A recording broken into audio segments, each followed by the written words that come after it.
Saying this makes me feel old, but growing up, I didn't have a computer or the internet in my house until I was like 13. And we only had one computer to share between my entire family.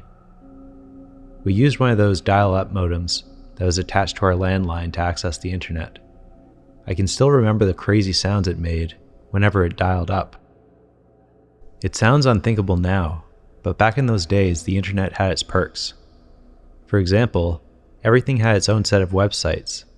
So if you wanted to find out about video games, for example, you would have a list of websites memorized in your head that you would manually have to type in. I know, this doesn't sound like a perk at first, but the cool thing was that all these different websites felt so unique and different, often because they were made by hobbyists with real passion for the content they featured. This was around the time that I started getting into weirder stuff, like conspiracy theories, the paranormal, and the occult, all of which were just as popular then as they are now.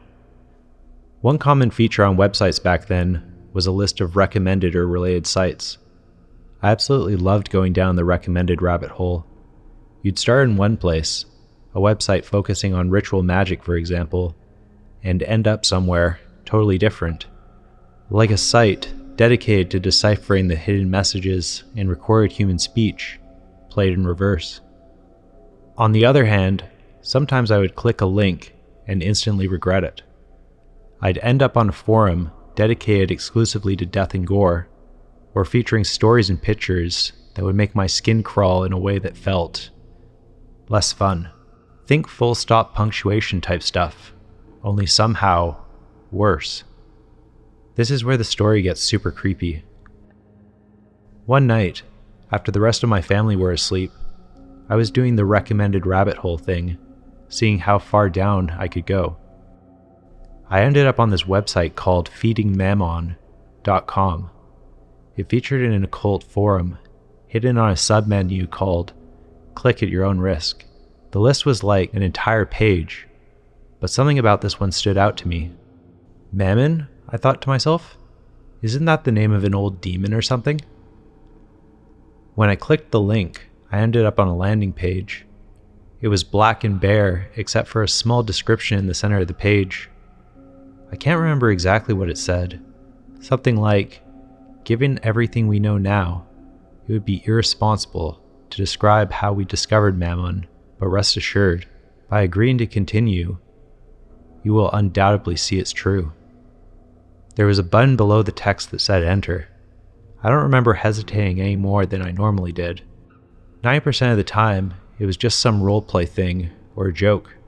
However, as I read the text and deliberated with my cursor over the enter button, I do remember getting this unsettled feeling in my stomach, like when you're next in line for a roller coaster. I took that as a good sign, but looking back, it was a warning. I clicked enter. The next page was like the first, black and empty, with a description at the top of the screen that read, "To live in our world, Mammon first needs to be seen." Below are a series of photographs taken under special conditions, allowing Mammon's life-facing aspect to be captured. The method is imperfect, and Mammon's instantiation in our world is only a tiny sliver of his total form. That is why the pictures are blurry and imprecise. Nevertheless, Mammon first needs to be seen to live in our world. The pictures started loading. Back then, anything more than text or simple graphics took a while to load. It's actually funny to think about someone today having to wait for small image files to load, but 56K dial-up is all we had back then. So I sat and watched as a group of maybe 10 pictures loaded on the screen, the images slowly forming from top to bottom in stacks of pixels. Blurry at first, but then sharper and sharper as the loading progressed. They were hard to make out, even after they were completely loaded. They all looked basically the same, but I can't say exactly what I was looking at. The best way to describe them is a series of smudges or smears of light, probably taken on an old Polaroid camera. As I examined the pictures, trying to get a handle on what I was looking at, the roller coaster feeling got more intense. My stomach rumbled audibly. Polaroid pictures can be bent and warped, when they are developing to produce weird effects, which is what I told myself, that it was all just a well-made online roleplay. I noticed another button at the bottom of the page with small text underneath, "Meeting Mammon." I felt an urge to just stop, turn off my computer and go to bed. But I clicked the button as if compelled by some force. Again, a black, blank page with text at the center. "Mammon would like to meet you. He senses when people see his picture, like a hand extending, waiting to be taken by another in a handshake. Will you shake Mammon's hand?" This time, 2 buttons underneath, labeled yes and no. I hit yes without thinking, watching myself in third person, like in a dream. On the next page, there were a list of steps. 1. Light a candle of any color or size. 2. Close your eyes. 3. Recite the words, "Mammon, I await thee in the light." 4. Open your eyes, stare into the flame. 5. Meet Mammon. I grabbed a scented candle, one of those Yankee ones, from the kitchen, along with a box of matches, and returned to my computer. I lit the candle, closed my eyes, and said the words. Then, I opened my eyes and stared into the flame, unsure of what to expect. After a few seconds, my vision got blurry, and a soft orange haze grew around the flame. It began to warp and grow. A face, or the suggestion of a face, formed in the mass of light that now filled my vision, its features defined in darker, negative spaces within the light. It was indistinct, and yet distinctly inhuman. It writhed and swirled, and stared back at me in silence, its features flexing in and out of focus. I lost track of myself, of any sense of time or place, completely absorbed by the image in the flame. Then, a blast of cold air extinguished the flame and image, snapping me from my trance. I felt woozy and confused. My hands were shaking. I looked at the computer, and the page with the instructions were gone, replaced by another black page with a text button at the center, "Mammon's food." I was no longer in control. I watched my hand reach for the mouse, dragging the cursor to the button. Another page appeared, full of image icons that slowly began to load. I scrolled down through the page to see how many images it contained, but it just kept going. I returned to the top, and the first images had appeared. They were pixelated, but becoming increasingly clear. They were of young children of various ages. They looked like yearbook photos, except none of the children were smiling. Their faces were frozen in expressionless gazes, as if staring at something behind the camera. A new button had appeared at the top of the page. This one was flashing, "Help Mammon find his food." Dazed, almost drunk, I watched my hand moving the mouse, pulling the cursor over the flashing text. Someone called out my name. It sounded distant. I felt something poke me in the back. I turned around to see what was behind me. Moving felt difficult, like when you're in a dream and your body doesn't work properly. My dad's face slowly came into focus, inches in front of mine. His voice became clearer as reality settled back into place. "What's going on?" he said, staring at me with this bewildered look on his face. I stammered, my voice failing me. After another few seconds, my presence of mind settled into place.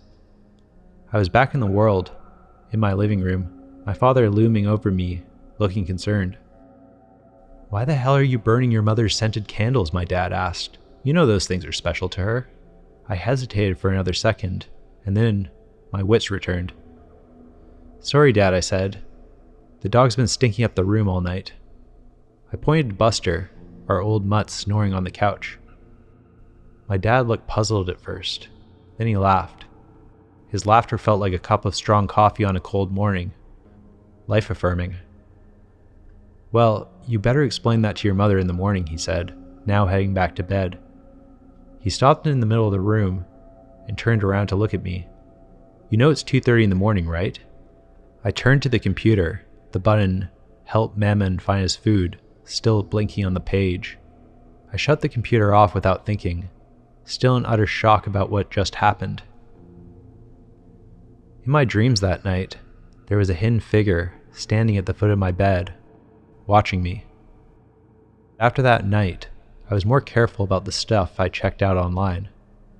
I developed a deeper respect for the occult, and to this day, I still wonder what might have happened if I had clicked that next button.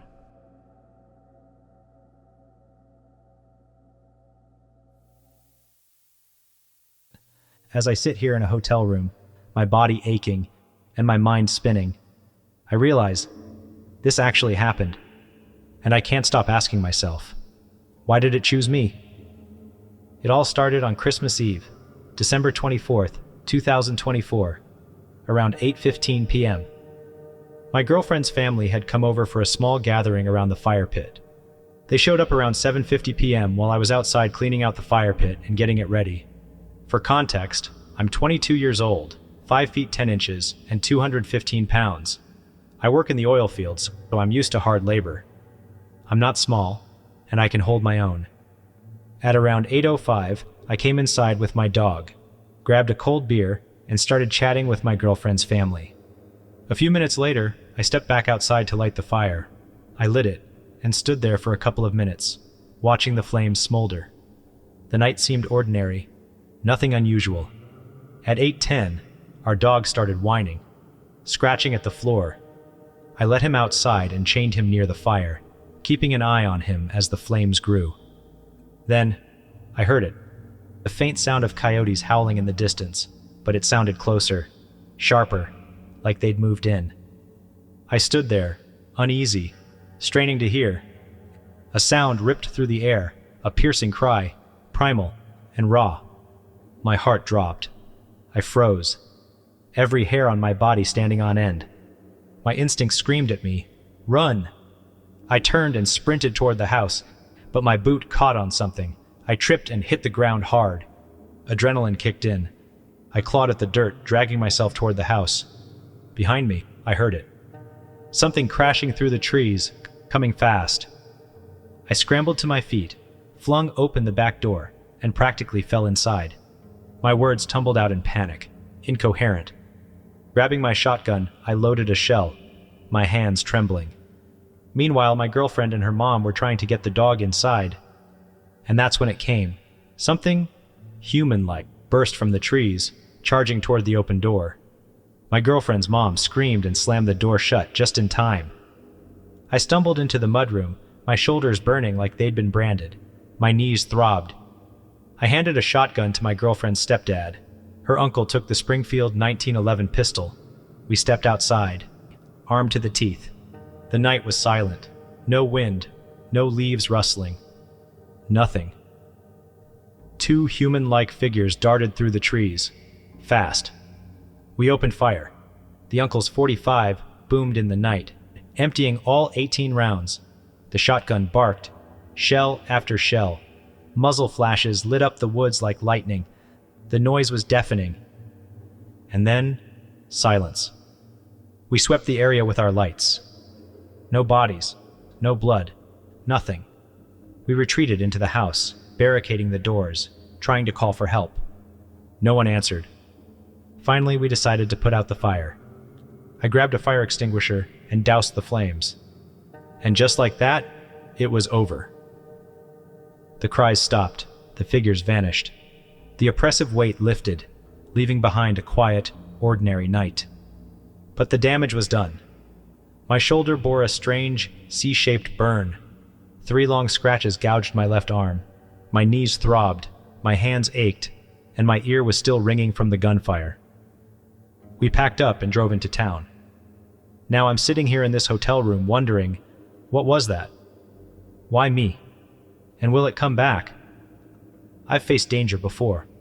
Bull riding, car wrecks, even staring down the barrel of a gun. But nothing compares to the sheer primal terror of what happened tonight. Whatever it wasn't human. And I pray no one else ever has to face it. I always thought my Uncle Henry's stories were just his imagination. Tales of cursed artifacts, shadow creatures, and whispers from beyond the grave were par for the course when he'd had one too many drinks at the family gatherings. You think this world is safe, he'd say? But there's another layer. A layer you do not want to peel back. We would laugh, roll our eyes, and humor him, but Henry had a way of staring at you, just a little too long, that made the laughter feel hollow. After he passed away, I inherited his old house on Whistler Hill.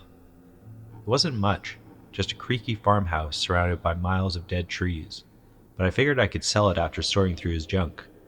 That was the plan, anyway. The place was a mess when I got there.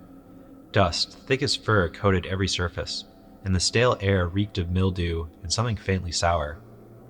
I worked my way through his rooms, storing junk from valuables. I found something odd. A box. It was small, about the size of a shoebox, made of dark wood with strange carvings. They looked like eyes, dozens of them, all different sizes. I ran my fingers over the engravings, tracing the detail.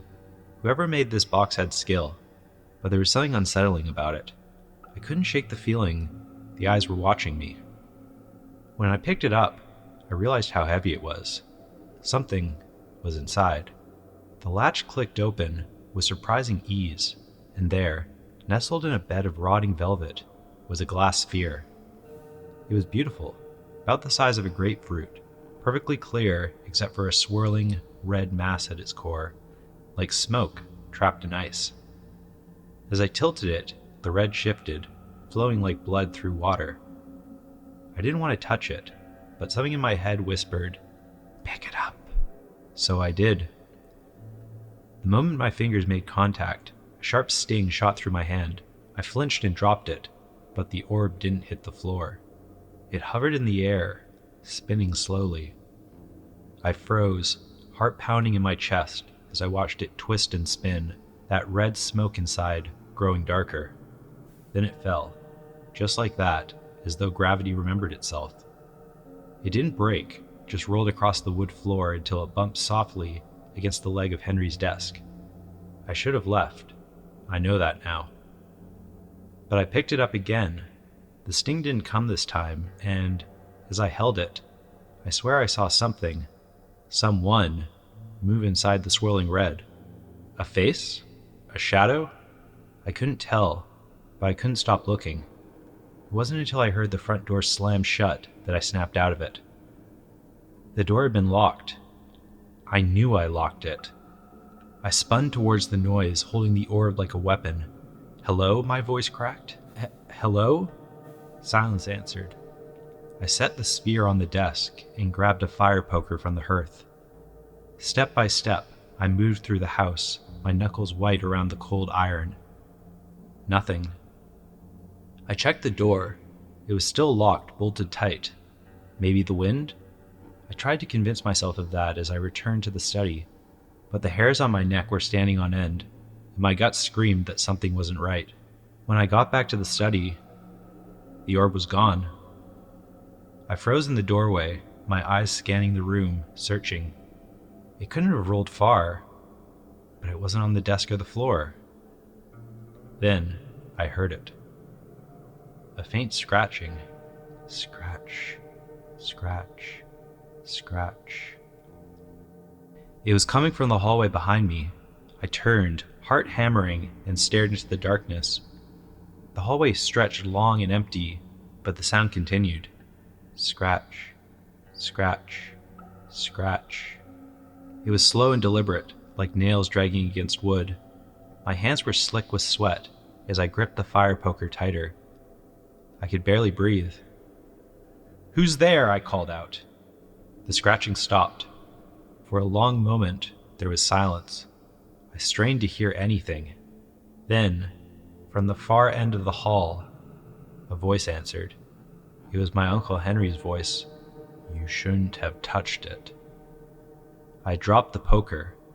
I don't know how long I stood there, staring into that darkness, but my body wouldn't move.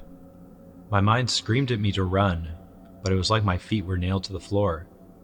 Then, just as suddenly as it stopped, The scratching started again. This time, closer. I turned and I ran.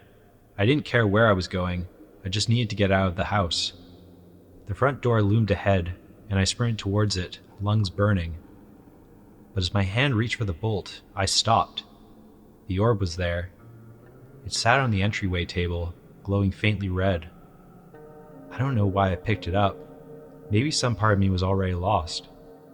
But I grabbed it and turned back towards the study. But as I stepped into the hallway, I saw it.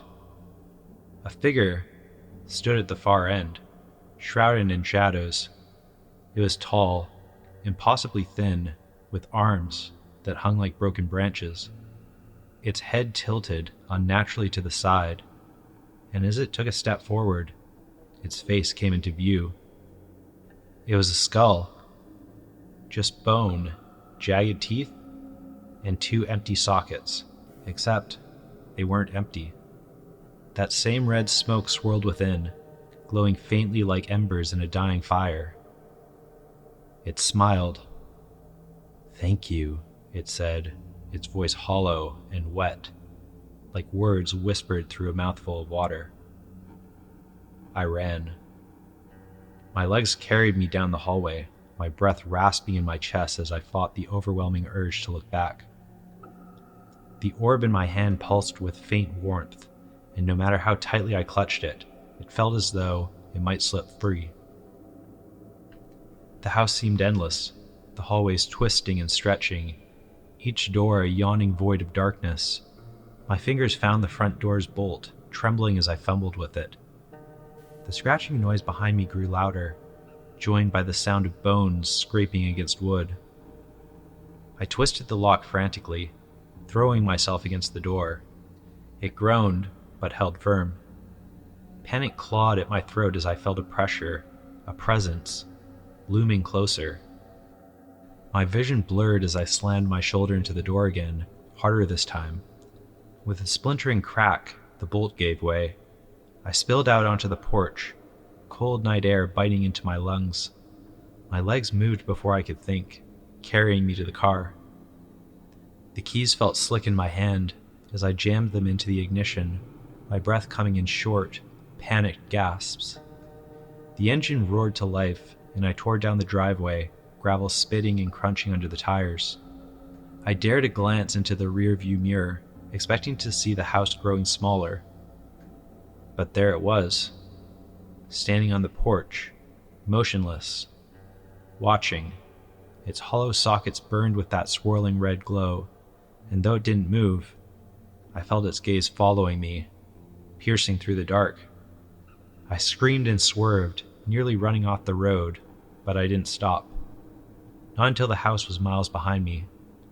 Not until the cold terror that gripped my chest began to loosen its hold. When I finally pulled into my driveway, the adrenaline that kept me moving drained from my body, leaving me shaking and exhausted. I turned off the car and rested my head against the steering wheel, trying to calm the frantic pounding of my heart. I was safe. At least, that's what I told myself. But then I saw it. The orb. It was in the passenger seat, resting innocently, glowing faintly red, as if I had placed it there myself. I stared at it, the faint pulse of its light casting a sickly hue across the interior of the car. The glow seemed to intensify, the red storm churning within. I wanted to throw it away, to leave it in the car, drive it off a cliff, bury it in some forgotten place. But my uncle's voice echoed in my head. You shouldn't have touched it. And then another thought crept in, colder and more insidious. What if I can't get rid of it? What if trying to discard it only made things worse? My fingers brushed against its smooth surface, and I felt that faint warmth again, as if it was alive, as if it was waiting.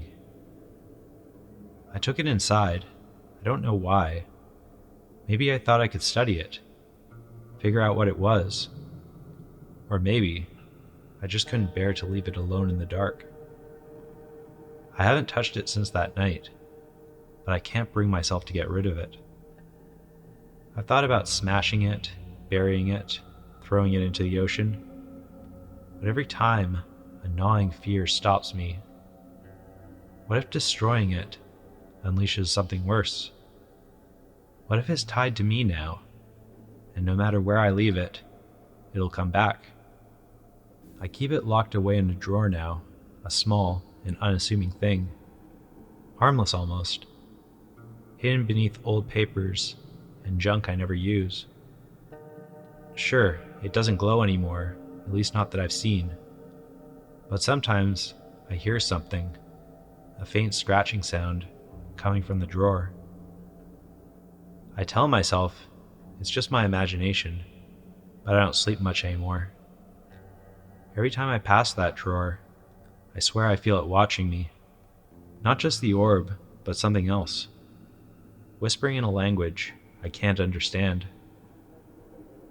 I don't know what it wants, but I know it's hungry.